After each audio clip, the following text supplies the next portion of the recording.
Hi guys, this video is a really short video just about the basics of what we mean in chemistry when we use the term rate of reaction.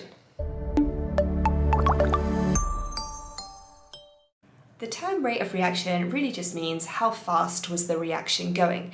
And actually, in the way that we observe the world around us, we have tons of examples of fast and slow reactions that you already know. The most common example of a really slow reaction is rusting, because we can see the effects of rusting after months or years of leaving your bike outside, but you don't see the day-to-day changes in the development of rust.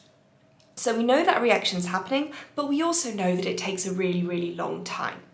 There are other reactions that are much faster.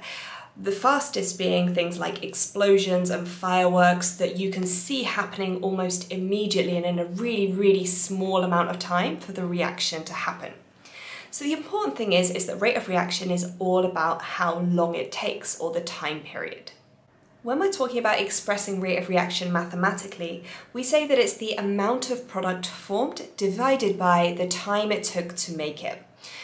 Notice that I use the word amount here, which isn't ordinarily a word that I choose to use in chemistry, but because it could be the mass produced or the volume produced or the increase in concentration, that word amount really just encompasses a multitude of different units that you could be measuring in terms of the product that you've made.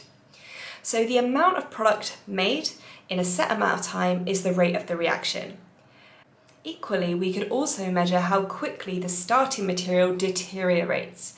So if you think about that rusting example, you could either measure how quickly the rust forms by measuring the rusty pieces of the bike, or you could measure how quickly the good part of the iron disappeared. So you could measure it either way and still get the same results. There are multiple units for rate of reaction, some of which are listed here.